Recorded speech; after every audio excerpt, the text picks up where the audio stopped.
Vamos conversar agora com a economista-chefe da Rosenberg e Associados, Thaís Marzola Zara, que veio participar da reunião do Grupo de Acompanhamento Econômico do Estado do Espírito Santo, passando um cenário de como a economia do Brasil está hoje, pós eleições de 2014. Thaís, obrigado por estar participando conosco aqui dessa informação, a TV Ambiental.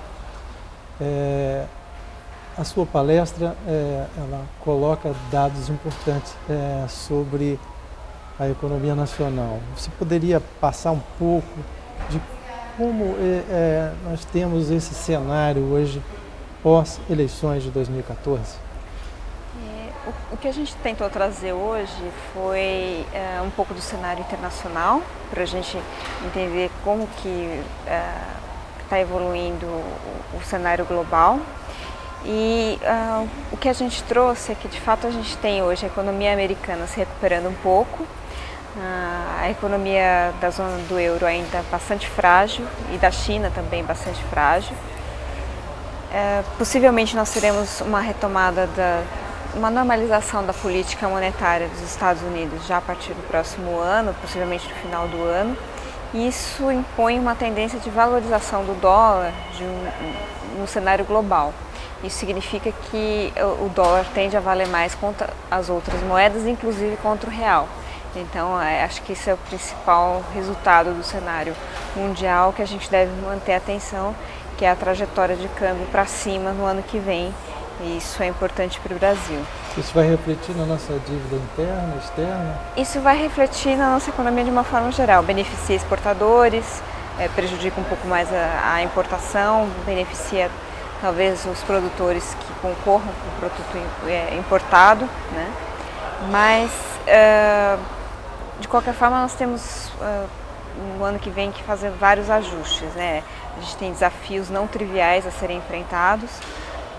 A nomeação da equipe econômica que vem sendo inventada, acho que traz uma boa notícia, porque é uma equipe econômica bem preparada tecnicamente, que possivelmente vai ter um diagnóstico correto das nossas fragilidades e vai buscar estabelecer um calendário para corrigir essas deficiências que a gente precisa corrigir. Isso passa pela questão da autonomia do Banco Central, aquela discussão que houve durante o período eleitoral? Muito possivelmente a gente não vai ter nenhuma evolução no sentido de uma autonomia formal do Banco Central, mas acredito que ele tem a sua independência reforçada com essa equipe econômica. Possivelmente essa equipe econômica também vai caminhar no sentido de fazer um ajuste fiscal. Realmente nós estamos com as contas públicas bastante desajustadas. A prova disso é que a gente está tendo que revisar a lei de diretrizes orçamentárias, porque vai ser impossível a gente atingir a meta que havia sido estabelecida no começo do ano. Então tem uma lição fiscal importante a ser feita. Estados e municípios endividados? Estados e municípios vão ter sua cota de contribuição, mas talvez menos. Acho que o principal é a União mesmo. A União vai ter que revisar um pouco suas contas. Não vai ser um ajuste fácil, porque como nós temos crescido pouco e possivelmente vamos crescer pouco também no ano que vem, vai ser um ajuste realizado basicamente pelo lado das despesas, porque as receitas não devem crescer muito. Mas é necessário porque nós temos um endividamento alto, nós pagamos taxas de juros muito elevadas, então é preciso que a gente tenha um déficit nominal mais baixo do que a gente tem visto ultimamente. Então, acho que um dos primeiros desafios aí dessa nova equipe econômica vai ser realmente fazer esse ajuste fiscal, possivelmente não todo ou por completo já no começo do ano que vem, mas pelo menos entabulando um calendário que seja crível de ajuste dessas contas, e com isso, com o fiscal mais ajustado, a gente vai poder ter uma política monetária até mais frouxa, ou com taxas de juros menores no futuro não muito distante. Houve uma tentativa recente agora pelo governo de mudar um pouco as regras de contabilidade com relação ao ajuste fiscal, né? A lei de responsabilidade fiscal, né? Tentando colocar no cálculo a questão dos valores com o abatimento com abatimento, PAC, exatamente, abatimento PAC. com desonerações, exatamente. Como não vai ser possível atingir a meta que havia sido estabelecida no começo do ano de um superávit primário de 119 bilhões, dos quais você tinha um certo abatimento, agora o governo estava buscando que você pudesse fazer mais abatimentos, para que você consiga atender essa lei de diretrizes orçamentárias que foi estabelecida lá no começo do ano. Muito provavelmente vão ter que cortar também com concursos públicos que foram realizados, que ainda não, vagas que não foram preenchidas, né? Se não houver essa mudança da LDO, muito dificilmente você vai conseguir atingir a meta, porque realmente a gente está com déficit primário no acumulado no ano, quando você um déficit primário de 15 bilhões de reais, quando na verdade a gente deveria estar, pela sazonalidade, com um superávit de 86 bilhões de reais. Quer dizer, tem uma diferença aí de 100 bilhões de reais, que não dá mais tempo até o final do ano de você conseguir fazer essa economia.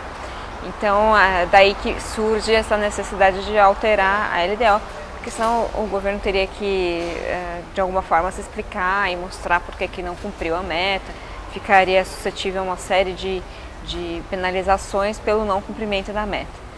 Mas o que se coloca, 2014 já são águas passadas, né? A gente não tem muito como mudar esse resultado, não dá mais tempo até o final do ano. É realmente verificar a postura que vai ser adotada a partir de 2015. Né? Então, com a equipe econômica que vem sendo aventada, acho que eles vão ter realmente um diagnóstico de que é preciso fazer esse ajuste fiscal e começar a colocar as medidas e a forma como vai atingi-lo, possivelmente não tudo no primeiro momento, mas mostrando um calendário crível de comprometimento, realmente você tentar diminuir as transações que foram feitas nos anos anteriores, que foram chamadas de contabilidade criativa, que tira um pouco da transparência das contas públicas. Então tudo isso eu acho que deve diminuir nessa gestão dessa equipe que agora deve entrar. As duas últimas perguntas. Primeiro, os preços administrados, né, pelo governo, com a perspectiva dele, e o cenário que nós temos é positivo ou negativo?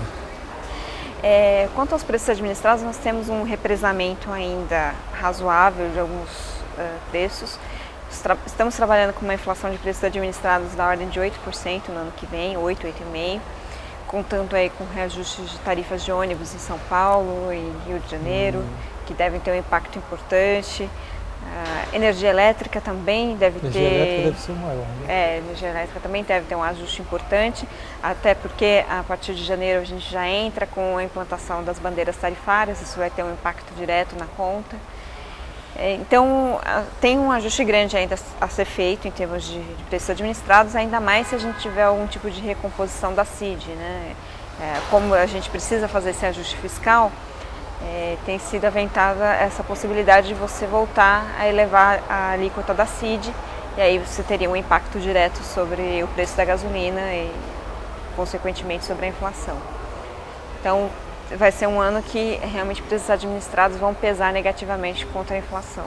Reforma tributária nada, né? Acho muito difícil. Talvez você tenha alguma aprovação de alguma simplificação ou outra. Parece que a questão da simplificação do PIS/COFINS está próximo de ser concluído. Talvez alguma coisa nessa direção, mas uma reforma tributária mais profunda, mais ampla, acho que está fora do baralho nesse momento.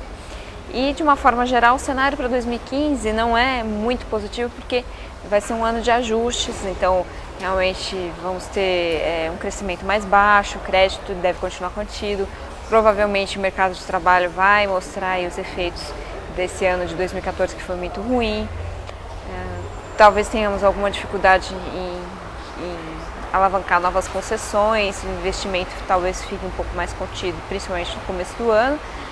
Mas a ideia é que, passado esse ajuste e voltando a trilhar o caminho mais ortodoxo, é possível que a partir de 2016 a gente já tenha a economia um pouco mais em dia e voltando a crescer.